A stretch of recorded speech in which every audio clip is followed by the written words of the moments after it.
Hi, everybody. Thank you so much for joining me today for our Thriving Thursday on everybody's favorite subject, cold and flu. Before I get started, I do just want to remind everybody, so my name is Sarah Norton. I am the wellness specialist here at Gatehouse Media.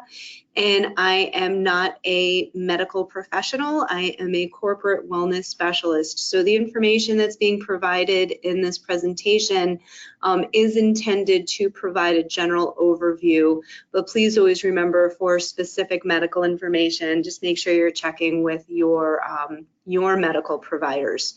So with that being said, you know, all the fun stuff out of the way, I want to tell everybody to prepare yourselves.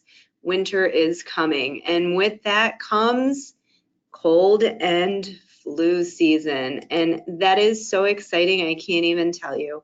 And in case you may not be able to tell at the moment, but I am also kind of struggling a little bit with one of two of the three things that we're going to talk about today.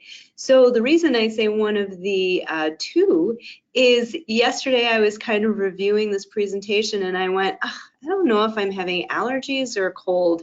And I went, oh, I don't think I discussed that in the presentation. So you're getting the extra bonus of learning also a little bit about allergies. So a lot of times when you have allergy symptoms, cold symptoms, flu symptoms, unfortunately, some of the things that come about from those particular ailments have some similarities to them.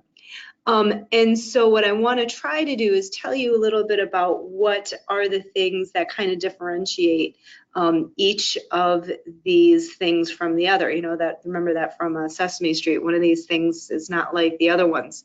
So with allergies, you can be congested and you can feel like you have a cold and your head feels, you know, funny and all that. But with allergies, your mucus, and yes, I'm going to be saying some things in this presentation that, you know, make me shudder, but your mucus is going to be clear or watery, and it's normally going to always stay clear, whereas with a flu or other upper respiratory situations, you might end up having some discoloration. Your eyes are going to be itchy or watery, and most times when you have a cold, you're not going to end up having itchy eyes or an itchy throat. So the itchiness is sometimes a symptom of having allergies. Your symptoms are going to stay the same. You know, we talk a little bit about cold and we talk a little bit about flu. There could be times during those particular, you know, when you're suffering through those where you might feel a little bit better, then you're going to feel worse, and then you're going to feel better. Your allergies have a tendency to just kind of stay the same. And also, if you've had the symptoms for more than a week, you know, theoretically, a cold should usually clear up in about 7 to 10 days. But an allergy, you know, can really last a bit longer. So, you know, your symptoms are staying the same and it's just lasting on and on. It potentially could be allergies. And then if you ever notice that your symptoms have a tendency to be showing up around the same time, so you get certain symptoms in the spring or in the fall, that's mine usually come up in the fall, or if you have a reaction to animals or dust, you know, you can be pretty sure that it is most likely allergies. Then we have colds, and colds are a lot of fun. Usually with the cold, you're going to have symptoms potentially show up anywhere from 1 to 3 days after you've been exposed to it. So if you hung out with somebody who kind of has a sniffle, you potentially could expect to see some symptoms a few days later. The virus can actually be spread a day before that person's symptoms begin to show, and then they can actually continue anywhere from 5 to 7 days after the symptoms. So, you know, it's one of those viruses that just, you know, really loves people. And then the symptoms will usually start to appear gradually. So you'll start with maybe a runny or stuffy nose and some sore throat and cough, congestion, and then it kind of builds on itself. You could potentially have a low-grade fever, mild body aches, headache, and just a general feeling of yuck. I mean, that's my professional word for it, but it's just a general feeling of just being miserable. And then there's everybody's favorite friend, the flu. And the flu, a lot of times what they, and I'm using quotations that I'm sure you can see, but what they say is that the flu comes on suddenly. It's like, you've just been hit by a truck all of a sudden. And on average, people can start developing flu symptoms anywhere from like, a couple of days after coming in contact with the virus. And adults are most contagious from 24 hours before symptoms start up to anywhere from 3 to 5 days after. And children, we love them, little virus machines, they can spread the virus even longer. So people who are sick often will feel some or all of these symptoms. You can have fever or feeling feverish and chills, cough, sore throat, runny, stuffy nose, muscle or body aches, headaches, fatigue. Some people do have vomiting and diarrhea, but that's more common in children. So you'll see that with a cold, again, symptoms are going to come on gradually. You're going to have, some of these symptoms, but not all of them. But that flu, that's going to hit you all of a sudden and just, knock you for a loop. So there's something else called what a lot of us call the stomach flu. And it's actually something called viral gastroenteritis. And so we, have a tendency to utilize the term flu interchangeably to mean the upper respiratory condition and a gastro condition. And it's really important for everybody to know that the stomach flu is not the same as the flu. So and we're going to talk about a few preventative things. If you get a flu shot, the flu shot is for influenza. It is not for gastroenteritis. You can actually have the flu and gastroenteritis at the same time, or you can have them separately. This guy's pretty nasty. You can be infectious, meaning you can give somebody this virus anywhere from 12 hours after you've first been exposed to it. And then this can really last anywhere from 3 to 10 days after symptoms stop. So I know a lot of times we're like, oh, okay, well, I'm feeling better. I was home for 24 hours. I'm, no longer getting sick. You still can be contagious. So it's just really important to know that, especially thinking about the people that you're coming in contact with. And viral gastroenteritis symptoms can appear within 1 to 3 days after you've been exposed and can last anywhere from 2 to 10 days. That's a lot of being miserable. So you can have, non-bloody diarrhea, abdominal cramps and pain, nausea, vomiting, or both, low-grade fever. So it's just generally a miserable virus to have. And where you might ask, do viruses like to live? And basically, they like to live just about anywhere. Anything you touch potentially could be housing some of these little viruses that want nothing more than to become your friend. So it's just important to know, your phone, your doorknobs, handrail, desks, faucets, all of these things have the potential to have viruses on them. So what do you do, right? And the best line of defense is hand washing.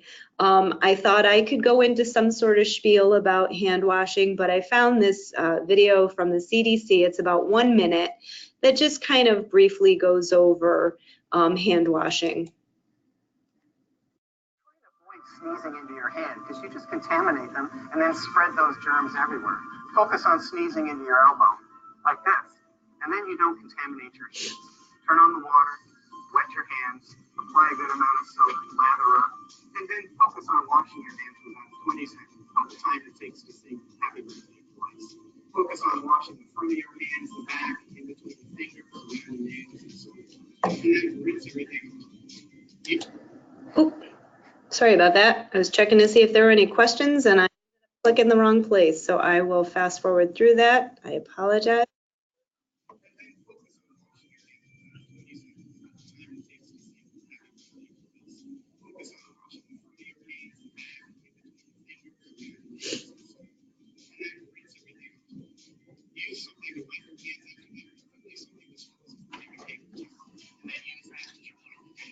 Oh,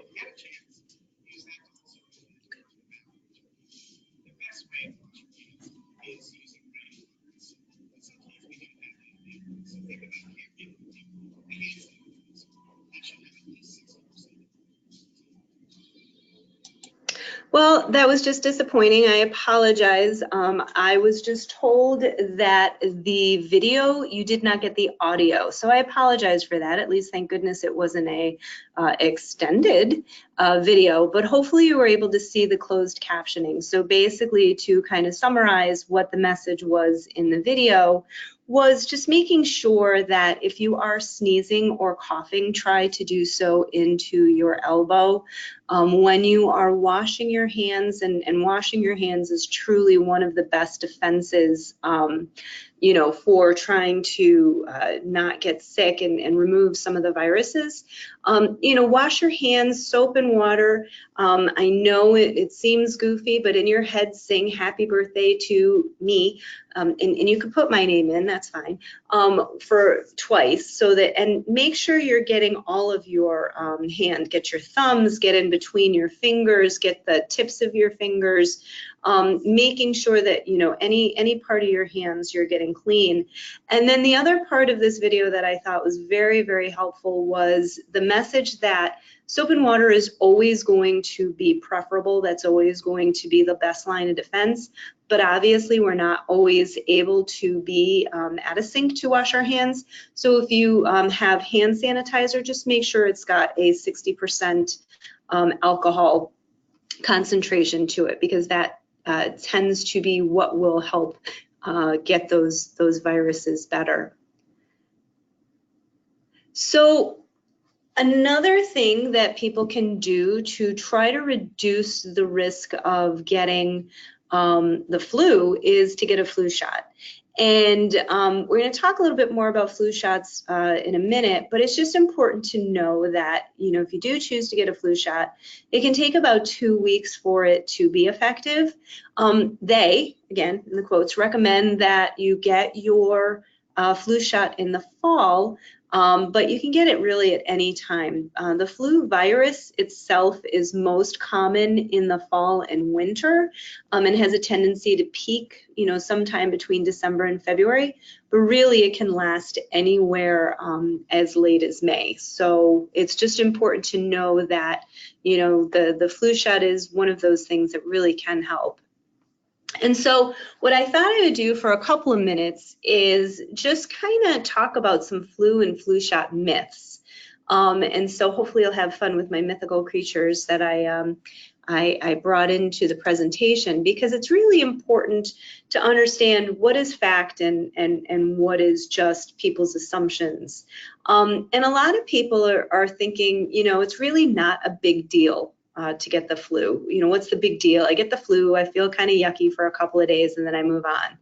And it's kind of frightening when I was getting the data for this presentation to think that up to 40,000 Americans die from influenza and influenza complications each year. That kind of you know, was surprising to me. And then if you think about how many people are hospitalized, over 250 people are hospitalized every year. Millions are sick or they miss school. And they're also spending gobs and gobs of money on over-the-counter cold and flu remedies. And then a lot of times, you know, complications and death are particularly frequent in infants, young children, those with chronic medical conditions, and the elderly. So it's, you know, it can be very serious. And I do remember last year I had to go visit somebody in the emergency room during the peak of flu season, and it was just jam-packed with people who were just miserable, you know, and it was all upper respiratory related. There were maybe, a couple other things going on, but the majority of people that were in the ER on that day that I went in were there due to upper respiratory situations. So another myth that's out there about the flu shot is that you can get the flu from the flu shot. And in every piece of research that I've ever seen out there, you cannot get the flu from the flu shot. If you have a reaction, if you get sick, if all of a sudden you, do end up getting the actual flu, you were most likely exposed to it prior to getting the flu shot. Because remember, it takes a couple of weeks for that vaccine to become effective. It is possible for some people to have side effects. The most normal common side effects are having soreness or, red mark on the area where you got the shot. Some people could get body aches or low-grade fever. Those are all very short term, and it's just your body kind of saying, okay, I'm gonna get ready to prepare for this flu season. So another myth is that flu shots don't really work. You'll hear some people say, I got the vaccine, I still got sick. The vaccine reduces the risk of contracting the flu by approximately 50 to 60%. So no, it is not a 100% guarantee that you are not going to get the flu. Every year, the CDC and the powers that be try to evaluate, because there are multiple flu viruses that exist. And so they take their best guess as far as which ones will be the most prevalent. And try to determine then which vaccines they are going to send out there. So, and then the other thing too is the flu shot, unfortunately, may not protect you 100% from getting it, but the likelihood that it will help you recover more quickly if you do get the flu is it's increased by getting that flu shot. So it's just important to know that, there is, you're right, it's not 100% foolproof, but it does help to improve your chances of being able to either resist or recover quickly from getting the flu. Another one is healthy people don't need the flu shot. And you know what? It's true that if you are otherwise healthy, you're not as likely to develop complications or die from the flu. You can still get sick. You might not get as sick as somebody who maybe is a little bit more compromised. But so in that sense, you are correct. But another benefit of getting vaccinated is that you reduce the risk to those around you that might not be as healthy or able to fight off the virus as well as you can. So if you come in contact with any, older people, or if you come in contact with somebody who maybe is fighting cancer, or an elderly person, it's one of those that it is not only for your benefit, but also to try to help minimize the risk to those who are more compromised in their health. And then, of course, we had talked about this a little bit earlier. Why did I get the stomach flu if I got the flu shot? So again, influenza and gastroenteritis are two totally different viruses, and the flu shot will not protect you against all viruses. And there is no point in getting a flu shot after Thanksgiving. So the flu vaccine is helpful as long as the flu virus is out there, and flu season can last into spring. So it's just one of those, don't think, you finally get a chance to go get that immunization and you're like, what's the point? It's already too late.